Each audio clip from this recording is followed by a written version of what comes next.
Story நேரம் Tamil வியூவர்ஸ்க்கு hi. நோலாண்டோட அடுத்த பார்ட்ல என்ன ஆக போகுது இன்னைக்கு வீடியோல பார்க்கலாம். ஐஷி ராஜாட்ட ஒரு ஹெல்ப் வேணும் அப்படின்னு கேட்டதுனால அவ ராஜாட்ட என்னோட சீனியர் ஷாவுக்கும் லூலு இருக்காங்களே அவங்களுக்கும் கல்யாணம் பண்றதுக்கு ராஜா உத்தரவு கொடுங்கன்னு கேக்குறா.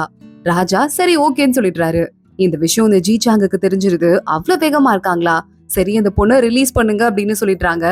இங்க இன்னொரு பக்கம் நம்ம லூலுவை கூட்டிட்டு ஆளுங்க வெளியே வந்துட்டு இருக்காங்க.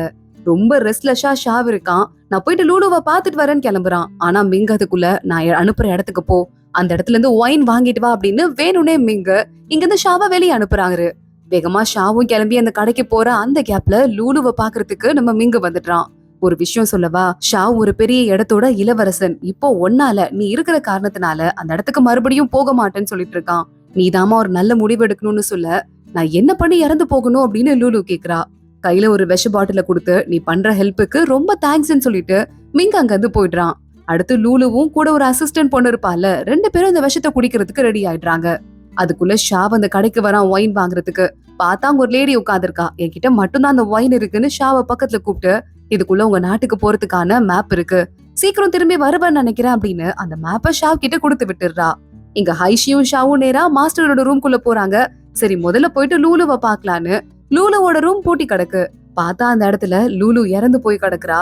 அவளுக்கும் நம்ம ஷாவுக்கும் கல்யாணம்னு சொல்லிட்டு ராஜா உத்தரவு கொடுத்தார்ல, அது கீழே இருக்கு. இத பாத்துட்டு ஷாவ் கதறியால ஆரம்பிக்கிறான். அவளோட பெட்ல எடுத்துட்டு அவ பாடிய போட்டுட்டு என்ன மன்னிச்சிரு, என்னாலதான் உனக்கு இப்படி ஆயிடுச்சுன்னு சொல்லிட்டு ஷாவ் ரொம்பவே அப்செட் ஆயிடுறான். ஐஷியும் தனியா உட்காந்து ஃபீல் பண்ணிட்டு இருக்கா. கொஞ்ச நேரத்துக்கு அப்புறமா ஷாவ் வெளியே வரான். என் ஷிஃப்ட்டுக்கு டைம் ஆயிடுச்சு, நான் கிளம்ப போறேன் அப்படின்னு சொல்லிட்டு போக ஐஷிக்கு இன்னும் பாவமா இருக்கு. இங்க ராஜா வெயிட் பண்ணிட்டு இருக்காரு. ராஜா கூட மிங்க இருக்கான். இன்னைக்குதான் அந்த 1ஆம் தேதி. என்ன கொல்றதுக்கு ஆள் யார் வந்தாலும் இப்பதான் வரணும், பாக்கலாம் அப்படின்னு ராஜா சொல்ல, கூடவே மிங்கு ஷாவ் ரெண்டு பேரும் வெயிட் பண்ணிட்டு இருக்காங்க. கரெக்டா அந்த நேரம் பார்த்து அந்த காத்து இருக்கான்ல, உள்ள காத்து மாறி நம்ம ராஜாவை கொல்றதுக்கு வந்துடுறான். ஒரு பக்கம் மிங்கு, ஒரு பக்கம் ஷாவும் சேர்ந்து சண்டை போட்டுட்டு இருக்காங்க. கூடவே ஹைஷியும் வந்துடுறா. அவளும் சேர்ந்து ஃபைட் பண்ண ஆரம்பிக்கிறா.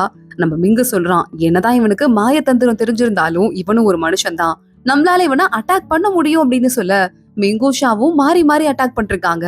ஐஷி ரகசியமா அட்டாக் பண்றா. இந்த நேரத்துல ஷாவ் மட்டும் தனியா போய் காத்து இன்னொரு பக்கம் திரும்பிட்டு இருக்கான். அவன்கிட்ட போயிட்டு பேச ஆரம்பிக்கிறான். என் பேர் உங்களுக்கு தெரிஞ்சிருக்கு தானே, உங்களாலதான் நான் விட்டுட்டு போனேன், வாங்க எங்கேயாவது போயிடலாம் அப்படின்னு சொல்லிட்டு ஷாவை கூப்பிட்டு இருக்கான். அதுக்குள்ள இன்னொரு பக்கம் நம்ம மிங்கு கிட்ட மாட்டிட்டு அந்த காத்த அந்த இடத்துல இறந்து போயிடுறான். ஹைஷியும் மிங்கும் ஒன்னா டீம் போட்டு காத்த கொன்னுடுறாங்க. ரொம்ப அடிபட்டு உயிருக்கு போராடிட்டு இருக்கும் போது, தலைவரே என்ன கொன்னுடுங்க, என்ன வீரனா போக விடுங்கன்னு அவன் பார்த்து ஷாவை கெஞ்சி கேட்க, ஷாவ் பக்கத்துல போறான். அவனை கொன்னு அந்த இடத்துல அவனுக்கு விடுதலை கொடுக்குறேன் அப்படின்னு சொல்லிடுறான். ராஜா பாக்குறாரு, பரவாயில்ல என்ன காப்பாத்திருக்க, ஷாவ் உனக்கு என்ன வேணும்னு கேட்க, ஷாவ் கையில ஒரு ஊசி மாதிரி எடுத்துட்டு ராஜாவை குத்துறதுக்கு போறான். நடுவுல போற மிங்க அந்த குத்த தன்னோட நெஞ்சில வாங்கிடுறாரு.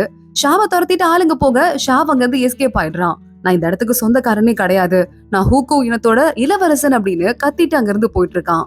ராஜா மிங்க திரும்பி பார்க்க, நான் ஒரு துரோகிக்கு வாழ்க்கை கொடுத்துட்டேன், என்ன மன்னிச்சிருங்க அப்படின்னு சொல்லிட்டு மிங்க கேட்டுட்டு இருக்கான். எங்க மாஸ்டருக்கு எனக்கு யாருக்குமே இந்த ஐடியா தெரியாது, எங்களுக்கு தண்டனை கொடுக்காதீங்கன்னு ஹைஷி சொல்லிட்டு இருக்கா. எனக்காக மறுபடியும் அடி வாங்கியிருக்க, சரி ஓகே இங்க இருந்து கிளம்பி போன்னு ராஜா சொல்ல, மிங்க அங்க இருந்து வெளியே வந்துடுறான். ஹைஷி பாக்குறா, மாஸ்டர் இது நிஜமாவே நீங்க தானா, உண்மையாவே எப்படி பண்ணீங்க, நீங்க தான் லூலுவை கொலை பண்ணிருக்கீங்க, அந்த பொண்ணு என்ன பண்ணா அப்படின்னு தப்பு பண்ணிட்டா, இது மாதிரி மோசமா இருக்கீங்க, நீங்க என்னையும் ஷாவையும் ஒரு பணைய கைதியாதான் பாத்தீங்களா, நாங்க உங்களுக்கு ஒரு ஸ்ட்ராங்கான ஆளுங்க இல்லையான்னு கத்திட்டு இருந்து ஷாவை கொல்றதுக்கு ஹைஷியை தான் மிங்க அனுப்புறான். சோகமா அவங்க வந்துடுறா. நேரா போயிட்டு இருக்கும் போதே ஷாவோட அசிஸ்டன்ட் ஒருத்தன் தளபதி இருப்பான்ல, அவனும் கூட வந்துட்டு இருக்கான். ஹைஷி நான் போறேன், சீனியரை என் கையால கொல்றேன்ட்டு குதிரையில ஷாவ் போயிட்டு இருக்க பின்னாடியே துரத்திட்டே போயிட்டு இருக்கா. ஒரு கட்டத்துல அம்ப விட ஷாவோட முதுகிலே இது பட்டுருது. ஷாவ் யோசிச்சு பாத்துட்டு இருக்கான். ஏற்கனவே மிங்கு சொல்லிதான் அனுப்பியிருக்கான், இதான் உனக்கு கொடுக்குற கடைசி சான்ஸ், ஐஷி உன்னை அட்டாக் பண்ணுவா, அந்த அட்டாக்க நீ வாங்கிக்கோ, அதுக்கப்புறம் உனக்கு சுதந்திரம் மட்டும்தான் கிடைக்கும் அப்படின்னு. அதே மாதிரி அட்டாக் பண்ண இவன் திரும்பி அட்டாக் பண்ணவே இல்லாம அந்த அட்டாக்க வாங்கிட்டு அங்கேயே தரையில விழுந்துடுறான். ஷாவோட இனத்தோட ஆளுங்கெல்லாம் அங்க வந்து ஷாவை சுத்து போட்டு கூட்டு போயிடுறாங்க. இன்னொரு பக்கம் ஹைஷிக்கு அடிபட்டுறது, ரொம்ப கீழே பொத்துன்னு விழுந்துடுறா. டாக்டர் கூட்டு போய் செக் பண்றாரு. டாக்டர் செக் பண்ணி முடிச்சிட்டு அந்த தளபதி கிட்ட வெளியே வந்து சொல்லிட்டு இருக்காரு, எங்க உள்ள இருக்கிறது பொண்ணுங்க அப்படின்னு சொல்ல, இது ஐஷி பொண்ணா, இந்த விஷயம் வெளியே யாருக்கும் தெரியக்கூடாது அப்படின்னு அந்த தளபதி டாக்டரை வெளியே அனுப்புற மாதிரி அனுப்பிட்டு தளபதியா அங்கேயே கொண்டு போட்டுறாரு. ஐஷி வெளியே வரா. இந்த ஊர்லயே நான் கொஞ்ச நாளைக்கு இருக்க ஆசைப்படுறேன் அப்படின்னு சொல்றா. துணை தளபதியால ஒண்ணும் பண்ணாம, சரி ஓகே நான் மிங்க கிட்ட போய் விஷயத்த சொல்லிடுறேன்னு கிளம்பி போறாரு. போயிட்டு மிங்க கிட்ட விஷயத்த சொல்றாரு. சரி பரவாயில்ல அங்கே இருக்கட்டும் அப்படின்னு மிங்க சொல்லிட்டு இருக்கான். இன்னொரு பக்கம் இந்த ஜீச்சாங் இருக்கான்ல, அவன்கிட்ட அந்த துணை அதிகாரி பேசுறதுக்கு வந்துட்டு இருக்கான். ஆமா, நீ யாருக்கு ஸ்பெஷலா வேலை பாக்குறன்னு ஜீச்சாங் கேட்க, அது எதுக்குங்க, நம்ம 2 பேருக்கும் ஒரே எதிரி தான் இருக்காங்க, ஒன்னா இருந்துக்கலாம், கவலைப்படாதீங்க நக்கலா பேசிட்டு அங்க இருந்து கிளம்பிட்டு இருக்கான். அடுத்த நாள் அரண்மனையில ராஜா கிட்ட எல்லாரும் மிங்க மேல கம்ப்ளைண்ட் பண்றாங்க. இத மாதிரி ஒரு துரோகிய வளர்த்த மிங்க இதுக்கும் மேல நீங்க முக்கியமான பதவியில பக்கத்துல வச்சிருக்க கூடாதுன்னு சொல்றாங்க. வேற வழியே இல்லாம எல்லாரும் எதிர்த்து பேசுறதால மிங்கோட பதவி அங்க இருந்து போயிடுது. மிங்க ஒரு சாதாரண காவலனா டிமோட் பண்ணப்படுறான். ராஜா ரொம்ப அப்செட் ஆயிட்டு மறுபடியும் டீலாவை பக்கத்துக்கு போறாரு. டீலா சொல்றா, உங்களுக்காக நான் குக் பண்ணிருக்கேன். அரண்மனையில நீங்க ரொம்ப சோகமா இருந்தீங்கன்னு எனக்கு தெரியும். இன்னைக்கு கொஞ்ச நேரம் அதெல்லாம் மறந்துருங்கன்னு சொல்ல, என்னை விட்டு எல்லாரையும் அனுப்பிட்டு தனி மரமா நிக்க வைக்கிறதுக்கு பிளான் பண்றாங்கன்னு ராஜா சொல்றாரு. டீலா பாக்குறா, நான் இருக்க வரைய நீங்க எப்படி தனி மரமாவீங்க? வாழ்க்கையோட கடைசி வரைய உங்களுக்கு துணையா நான் இருப்பேன் அப்படின்னு சொல்லிட்டு இருக்கா. ராஜாக்கு இப்பதான் கொஞ்சமா ஸ்ட்ரென்த் வருது. இன்னொரு பக்கம் வாசல் காவலனா மிங்க நின்னுட்டு இருக்கான். அவனை பாக்குறதுக்கு மத்த எல்லாருக்கும் அசிஸ்டன்ட்ல இருந்து அத்தனை பேருக்கும் கஷ்டமா இருக்கு. இங்க அடுத்து ராஜா வெளியே வந்து அவரோட அசிஸ்டன்ட் கிட்ட, இதுக்கு மேல வெயிட் பண்ண வேண்டாம், இங்க டீலா இருக்கால, அவளை பேரரசி ஆக்குறதுக்கு என்னெல்லாம் பண்ணுமோ அதை பண்ணுங்கன்னு சொல்ல, சரின்னு சொல்லிட்டு ராஜாவோட அசிஸ்டன்ட்டும் பயங்கரமா ஹாப்பி ஆயிடுறாரு. இங்க பார்த்தா அந்த துணை தளபதி இருப்பான்ல, அவன் கடைசியில இந்த ஜீச்சாங்கோட ஆள் போல போய் ஜீச்சாங்க கிட்ட ஹைஷி ஒரு பொண்ணுங்கிற விஷயத்த சொல்லிடுறான். என்னையா சொல்ற, ஹைஷி ஒரு பொண்ணா? எப்படியாவது அவளை என்னோட கண்ட்ரோல்குள்ள கொண்டு வந்துட்டேன் அப்படின்னா யாரால என்ன ஒண்ணும் பண்ண முடியாது அப்படின்னு இவன் ஒரு பிளான போட ஆரம்பிக்கிறான். இங்க ஷாவ் நேரா கிளம்பி வரவன் அந்த பழைய அந்த ட்ரைபோட தலைவர் இருப்பார்ல, அவர்கிட்ட போயிடுறான். நான் உன்னோட அங்கிள்பா, இது என்னோட பொண்ணு, நான் மறுபடியும் நீ வந்து சேர்ந்ததுல ரொம்ப சந்தோஷம்னு சொல்ல, என் இனத்துக்கு தலைவன் ஆகணுங்கிறதுக்காக நான் இங்க வரல, என் இனத்தோட பெருமைய மறுபடியும் மீட்கணும், அதுக்காக தான் நான் இங்க வந்திருக்கேன்னு சொல்ல, நீ வந்துட்டல, இனிமே கலக்க போறோம் வா அப்படின்னு சொல்லிட்டு அவங்க அங்கிள் கூட்டு போயிட்டு இருக்காரு ஷாவ. ஷாவ் ரொம்ப அப்செட் ஆயிட்டு தான் அவனும் உள்ள நின்னுட்டு இருக்கான். 2 பேரும் இருக்கும்பா, நம்ம பாத்துக்கலாம் அப்படின்னு அங்கிள் ரொம்ப நம்பிக்கையா வேற பேச ஆரம்பிக்கிறாரு. இங்க ஹைஷி வருவா வருவா அப்படின்னு வெயிட் பண்ணி பாத்துட்டு மிங்கு ரொம்பவே டல் ஆயிடுறான். அவன் கிட்ட ஏதோ ஒரு சீக்ரெட் மேப் மாதிரி ஒண்ணு இருக்கு, அதை எப்படி ஓபன் பண்றதுன்னு தெரியல. நிறைய புக்க தேடி கண்டுபிடிச்சு அந்த மேப்ல லைட்டா ரத்த சொட்ட விடுறான். அது ஓபன் ஆகுது. உள்ள ஏதோ சிக்னல் வேற வர ஆரம்பிக்குது. அத அவன் பாத்துட்டு இருக்கும் போதே வெளிய இருந்து சவுண்ட் கேக்குது. ஹைஷி திரும்ப வர மாட்டேன்னு சொல்லிட்டாங்க, அந்த ஊர்லயே தங்கி இருக்காங்கன்னு சொல்ல, ஒன்னும் பிரச்சனை இல்ல, அங்கே இருக்கட்டும், பாத்துக்கலாம் அப்படின்னு மிங்க சொல்லிக்கிட்டு இருக்கான். அந்த மேப்பை யாருக்கும் தெரியாம சீக்கிரமா மறைச்சு வச்சுட்டு. இங்க இன்னொரு பக்கம் ராஜாவை பாக்கிறதுக்கு ஜீச்சாங் வரான். என் பர்த்டே வருதுங்கிறதால ராஜா எனக்கு ஒரு ப்ரோக்ராம் ஏற்பாடு பண்ணுவீங்கல்ல, அதுல நான் என்னோட கழுகு ஷோவை காட்டணும், ஓகேவான்னு கேட்க, நீ எது கேட்டாலும் உனக்கு ஓகே தான், சரி அப்படின்னு ராஜா சொல்லிடுறாரு. இந்த ஜீச்சாங் அங்க இருந்து ஹாப்பியா கிளம்பி போயிட்டு இருக்கான். இதே நேரம் தங்கி இருக்க இடத்துல இருந்து நம்ம ஹைஷி ஏதோ லெட்டர் மாதிரி எழுத ஆரம்பிக்கிறா. டீலாக்கு ராணி ஆக்குறதுக்கான எல்லா ட்ரெஸ் நகையெல்லாம் வந்து சேருது. அதெல்லாம் பாத்துட்டு ராஜா கரெக்டா இருக்கு அப்படின்னு சொல்லிட்டு இருக்கும் போதே மிங்க வந்துடுறான். நான் உங்ககிட்ட சில விஷயம் கேட்கணும்னு சொல்ல, இல்ல ஹைஷி திரும்ப வரவே இல்ல, அப்போனா அந்த அளவுக்கு உன் மேல ஹைஷி அப்செட்டா இருக்கணும், ஆனா ஷாவை கண்டிப்பா ஹைஷி கொல்ல மாட்டான் தான் நீ அவளையே கொல்றதுக்கு அனுப்புன, அதே மாதிரி ஷாவும் எஸ்கேப் ஆயிட்டான், இப்ப அவன் இனத்துல பாதுகாப்பா போய் சேர்ந்துட்டான்னு தகவல் கூட வந்திருக்கு, இந்த விஷயம் ஹைஷிக்கு தெரிஞ்சா உன்னை மன்னிக்கவாவது செய்வாள்னு கேட்க, இல்ல ராஜா, அவன் நம்ம இப்போதைக்கு மன்னிக்க தேவையில்ல, நான் பாத்துக்கிறேன்னு சொல்லிட்டு, ராஜா நான் உங்ககிட்ட ஒண்ணு சொல்லவா, நமக்குள்ள இருக்க இந்த பிளட் பாண்டிங் இருக்குல்ல, இந்த பிரச்சனை எல்லாம் முடிஞ்சதுக்கு அப்புறமா அதை நான் நீக்கிக்கலான் இருக்கேன், உங்க உயிரா நான் இதுக்கும் மேல நான் இருக்க முடியாதுன்னு சொல்ல ராஜா ஹாப்பி ஆயிடுறாரு. ரொம்ப ரொம்ப சந்தோஷம், நீ கண்டிப்பா யாரையும் லவ் பண்ற, அதனால தான் நீ வாழணும்னு ஆசைப்படுற, கரெக்ட் தானே, நான் இததான் உன்கிட்ட இத்தனை நாளா சொல்லிட்டு இருந்தேன், அந்த பொண்ணு யாருன்னு கேட்க, அந்த பொண்ணு யாருங்கிறத நான் அப்புறமா உங்களுக்கு சொல்றேன், இப்போதைக்கு சில பிரச்சனை எல்லாம் இருக்கு அப்படின்னு சொல்லிட்டு மிங்க சொல்ல, ராஜா பரவாயில்ல பரவாயில்ல, லேட் ஆனாலும் பரவாயில்லன்னு ஹாப்பி ஆயிட்டு இருக்காரு. டீலா இங்க கொஞ்சம் சோகமா உட்காந்துட்டு இருக்கா. வேலைக்கார பொண்ணு சாப்பாடு கொடுக்கும் போது ரூம்குள்ள யாரோ விட்டு எறிகிற மாதிரி இருக்கு.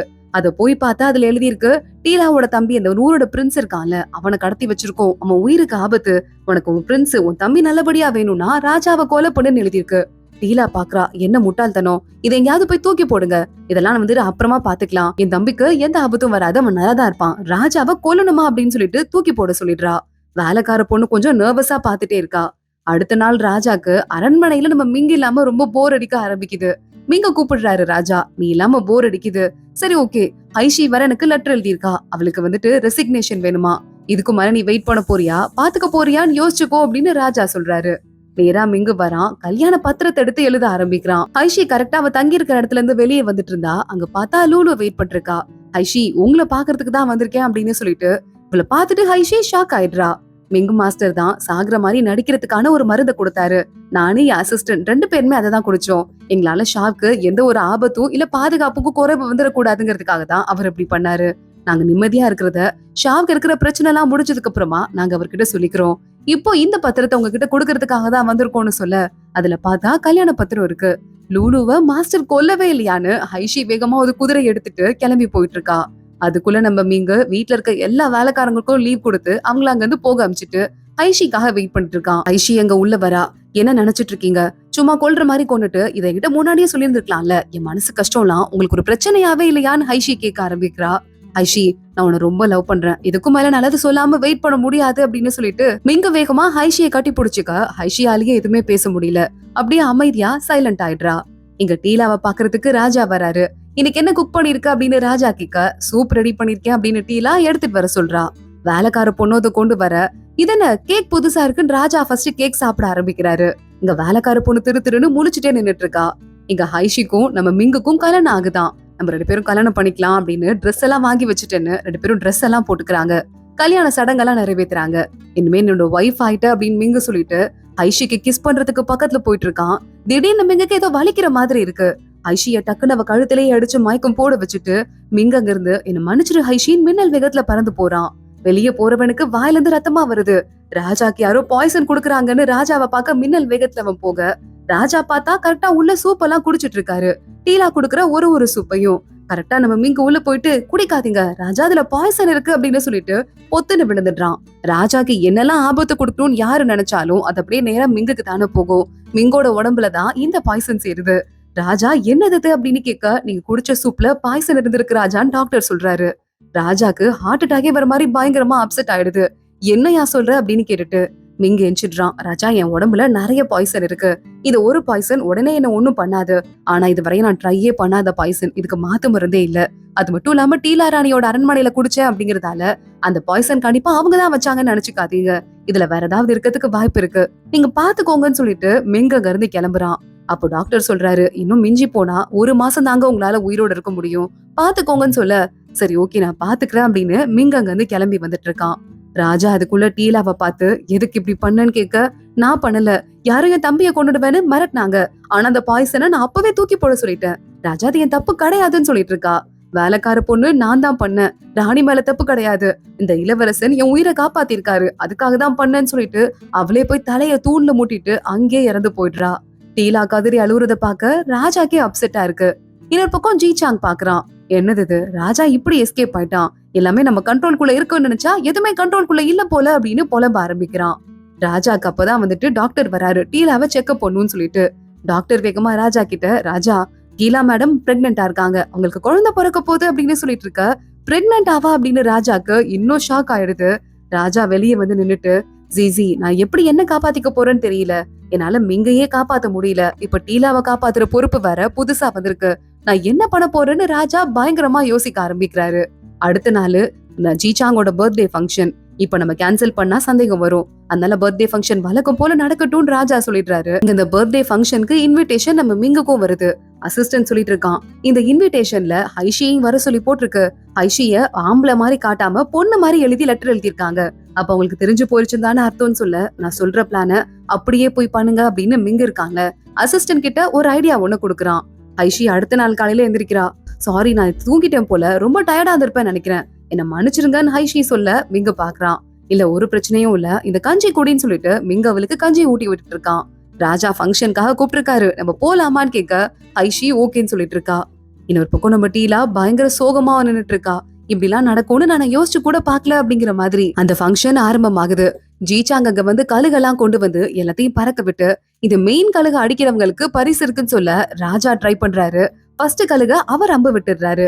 அந்த நேரம்னு பார்த்து கழுகு கிட்ட ஏதோ குட்டியா வந்துட்டு சின்ன பறவையை கொண்டு போக அதை சாப்பிடுறதுக்கு அந்த பறவை பறக்குது. ஐஷி அந்த பறவையை காப்பாத்துறன்னு ஓடுறா. அங்க நிக்கிற நம்ம மிங்கு அவளோட தலையில இருக்க ஹேர் பின்லயே கரெக்டா ஒரு அடி அடிச்சிடுறான். அவ தலைமுடி கீழே விழுது. ஐஷி ஒரு பொண்ணுங்கிறத அங்க இருக்கிற எல்லாரும் கண்டுபிடிச்சிடுறாங்க. ராஜா வேகமா ஐஷி ஒரு பொண்ணான்னு பக்கத்துல போக, ஐஷி மிங்கோட அந்த ரிங் இருக்கும்ல அத கழுத்துல போட்டிருக்கா, அத மிங்க தான் போட்டு விட்டுருக்கான். இத பார்த்ததுமே மிங்கோட ஆளு ஐஷிங்கிறது ராஜாக்கு தெரிஞ்சு போயிருது.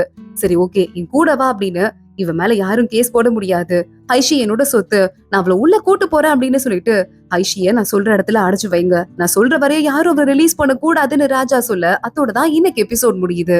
அடுத்தடுத்து என்ன ஆக போகுது தொடர்ந்து பார்க்கலாம். இந்த வீடியோவை லைக் பண்ணிக்கோங்க, மறக்காம நம்ம சேனலுக்கு சப்ஸ்கிரைப் பண்ணிட்டு பெல் ஐக்கனையும் கிளிக் பண்ணிக்கோங்க. அடுத்த வீடியோல பார்க்கலாம். அது வரைய பாய்.